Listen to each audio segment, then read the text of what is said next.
उठो, जागो और लक्ष्य की प्राप्ति तक मत रुको।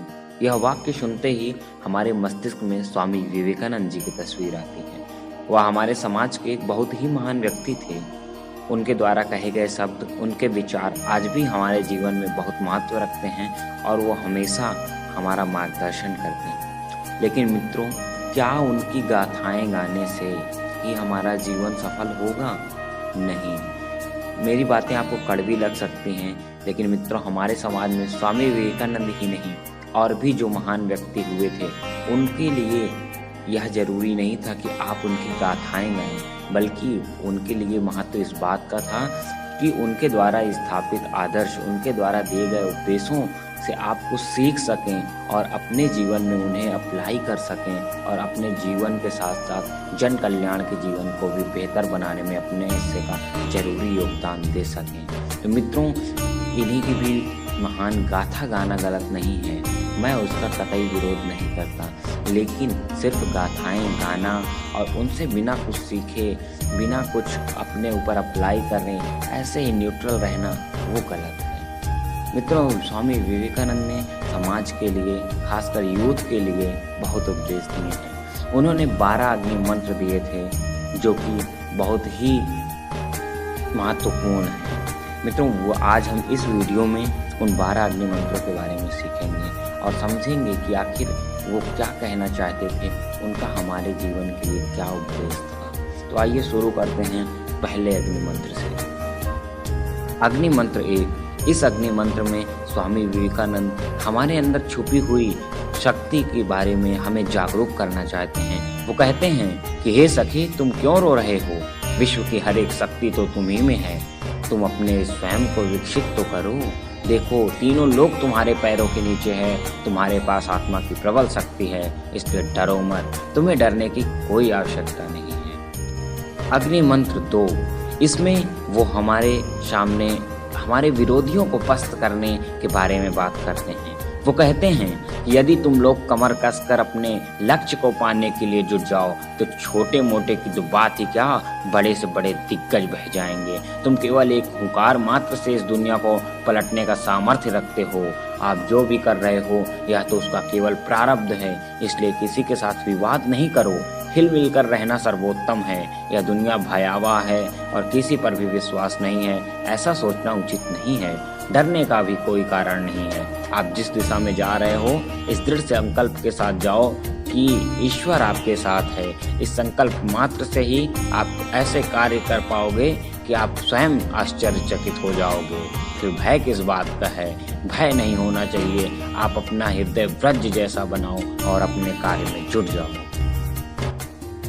अग्नि मंत्र 3। इस अग्नि मंत्र में स्वामी विवेकानंद ने हिचकने वालों के बारे में कहा है कि मित्रों, अपने लक्ष्य की ओर हमेशा बढ़ते चलो। तुमने बहादुरी का काम किया है, शाबाश, आगे बढ़ते ही चलो। हिचकने वाले पीछे रह जाएंगे और अगर तुम बिना हिचके आगे बढ़े तो एक ही छलांग में सबके आगे पहुंच जाओगे। जो केवल अपने हित में लगे हुए हैं, वे ना तो अपना हित कर पाएंगे और ना ही दूसरे का। इसलिए ऐसा शोरगुल मचाओ कि आपकी आवाज दुनिया के कोने कोने में फैल जाए। वो कहते हैं कि नहीं नहीं कहने से तो नहीं हो जाना पड़ेगा, इसलिए मैं कहता हूं कि आगे बढ़ो और तूफान मचा दो। खुद पर विश्वास रखो और आगे बढ़ो। अग्नि मंत्र 4। इसमें हम स्वामी विवेकानंद जी कहते हैं कि आपको समाज की उपेक्षा करने या तारीफ करने से फर्क नहीं पड़ना चाहिए। वो कहते हैं कि यदि तुम अपनी अंतिम सांस भी ले रहे हो तो भी किसी बात से डरना नहीं है। जब तक ईश्वर की कृपा हम पर है, इस धरती पर हमारी उपेक्षा कौन कर सकता है? इसलिए किसी भी बात से उत्साहहीन नहीं होना। इसलिए लोग तुम्हारी स्तुति करें या निंदा करें, जय जयकार के नारे लगाएं या हाहाकार के, तुम पर लक्ष्मी की कृपा बनी हो या नहीं बने, तुम्हारा देहांत आज होने वाला हो या एक युग के बाद, कभी भी किसी भी अवस्था में अपने न्याय के पद से विचलित नहीं होना है। अग्नि मंत्र 5। इसके तहत स्वामी विवेकानंद जी कहते हैं कि आपको हमेशा परोपकारी होना चाहिए। आपको अपने हृदय को हमेशा बड़ा रखना चाहिए। वो कहते हैं कि क्या इस तरह का दिन कभी आएगा कि परोपकार के लिए जान चली जाएगी? यह दुनिया कोई बच्चों का खिलवाड़ नहीं। बड़े आदमी वे हैं जो अपने हृदय से दूसरों का रास्ता तैयार करते हैं और यही हमेशा हमेशा से होता आया है। अपना पूरा जीवन समर्पित करके कोई व्यक्ति सेतु का निर्माण करता है और हजारों आदमी उस सेतु के ऊपर से नदी पार करते हैं। अग्नि मंत्र 6, इसमें स्वामी विवेकानंद आदमी को धैर्यवान होने का उपदेश देते हैं। वो कहते हैं कि प्रेम की ही विजय होती है, अधीर होने से काम नहीं चलेगा, ठहरो, धीरज रखो, विजय अवश्य होगी। हो सकता है कि आपको सार्वजनिक हित की सुरक्षा के लिए अपना सब कुछ छोड़ना पड़े, लेकिन आपको पूरी शक्ति से और धीरज से अपने लक्ष्य की ओर आगे बढ़ना होगा। अग्नि मंत्र 7, इसमें स्वामी विवेकानंद व्यक्ति को साहसी होने के लिए प्रेरित करते हैं। वो कहते हैं कि तुम्हारे लिए साहस को छोड़कर और कोई धर्म नहीं है। तुम में कभी भी कायरता, पाप, असादाचरण और कमजोरी नहीं आनी चाहिए। कभी पीछे मुड़कर मत देखो। भाग्य बहादुर लोगों का ही साथ देता है। हमेशा अपार शक्ति, अपरिमित उत्साह, अमिट साहस और असीम धैर्य से आगे बढ़ो। तुम सभी महत्वपूर्ण कार्य संपन्न कर सकते हो। अग्नि मंत्र 8 में स्वामी विवेकानंद दृढ़ निश्चय होने के लिए लोगों को प्रेरित करते हैं। वो कहते हैं कि बिना पाखंडी और कायर बने सबको प्रसन्न रखो। पवित्रता और शक्ति के साथ अपने आदर्श पर दृढ़ रहो। चाहे तुम्हारे सामने कैसी भी बाधाएं क्यों न हो, कुछ समय बाद संसार तुमको मानेगा ही, वह तुम्हारे काम को एक्सेप्ट करेगा ही। अग्नि मंत्र 9, इसमें स्वामी विवेकानंद किसी भी व्यक्ति को ईमानदार व विश्वसनीय होने के लिए प्रेरित करते हैं। वो कहते हैं कि धीरज रखो और मृत्यु के उपरांत भी विश्वास पात्र रहो। आपस में मत लड़ो। रुपए पैसे का व्यवहार शुद्ध भाव से करो। बिना ईमानदारी, भक्ति और विश्वास के महान कार्य नहीं किए जा सकते। इसलिए प्रत्येक कार्य में सफलता के लिए ईमानदारी, शक्ति और विश्वास का पथ चुनो।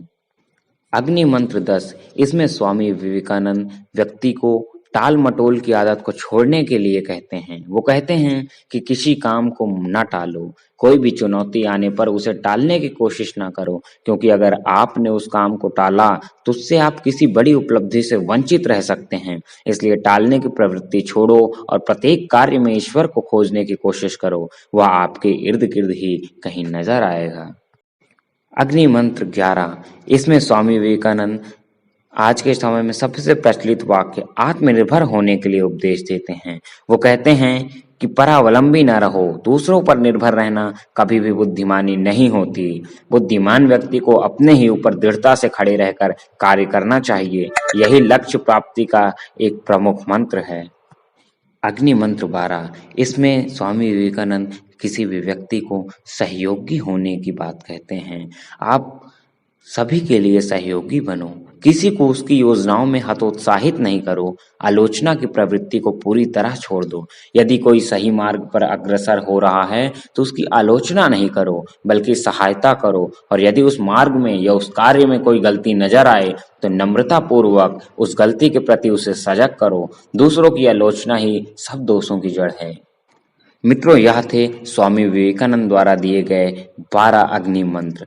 मित्रों, आप अपने जीवन में यदि इन्हें अपने ऊपर अप्लाई करेंगे तभी आपको स्वामी विवेकानंद के जीवन से कोई लाभ हो पाएगा। अन्यथा आप सिर्फ और सिर्फ उनके जीवन का गुणगान कर सकेंगे, लेकिन उनके विचार और उनके आदर्शों को ना अपनाकर आप उनका अपमान ही कर रहे होंगे। तो मित्रों, आप ऐसे विचारों और आदर्शों को अपने जीवन में अवश्य अपनाएं। जहां तक हो सके यथासंभव उन्हें अपनाने का प्रयास करें। धन्यवाद मित्रों। वीडियो कैसे लगी कमेंट बॉक्स में जरूर बताइए और इसे अपने मित्रों और अपने सहयोगियों के साथ शेयर करें, ताकि उन्हें भी ये चीज समझ में आ सके कि किसी भी महान व्यक्ति की महानता की गाथा गाने की बजाय उन्हें उनके आदर्शों को अपने जीवन में भी अपनाने का प्रयत्न करना चाहिए, और यही सही मायने में सही है। धन्यवाद। जय हिंद।